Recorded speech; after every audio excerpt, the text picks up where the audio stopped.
Some sirens sound in Poland's disputed memorial observance. Sirens have gone off in some Polish cities to mark the anniversary of the 2010 presidential plane crash, despite widespread protests that their sound would be unnecessary trauma to hundreds of thousands of refugees from the war in Ukraine.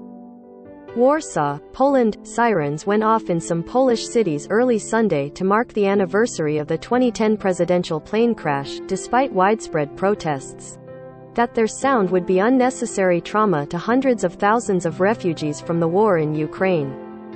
The sirens were intended to add to the significance and the plaintive character of observances honoring late President Lech Kaczynski, the First Lady in '94.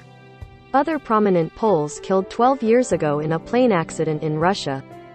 The sirens were heard at 0641 GMT, the exact time the presidential plane crashed on April 10, 2010, near Smolensk, Russia. Kaczynski was the twin of Jarosław Kaczynski, who is the leader of the main ruling Law and Justice Party and Poland's key politician. The brothers founded the party in 2001.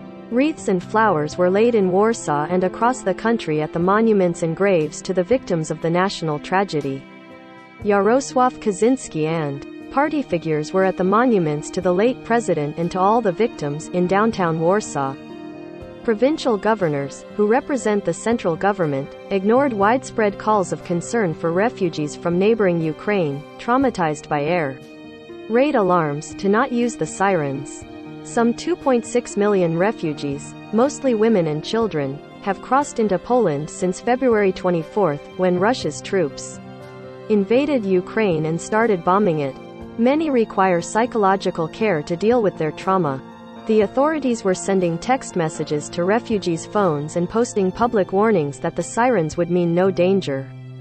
The head of a Ukrainian support center in Warsaw, Miroslava Karik, said that the Ukrainian mothers had time to explain to their children that the sirens will not sound an air raid and that there was nothing to be afraid of.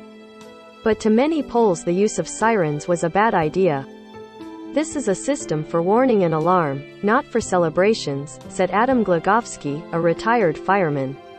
We don't need sirens to remember, to honor the crash victims. Amid Russia's invasion of Ukraine and unfriendly relations with Moscow, Poland's government is reviving its controversial allegation that the crash was a Kremlin assassination plan. It is fueled by Russia's refusal to return the plane's wreckage, obstructing detailed investigation. We have no doubts that it was an assassination, Kaczynski said last week, but offered no proof. Poland's State Commission for Analyzing Air Travel Incidents said the crash in dense fog on approach to the rudimentary Smolensk airport was the result of human errors made in adverse conditions. But a separate team appointed by the government alleges that explosions preceded the crash, which was intentional. It is to present another of its reports on Monday.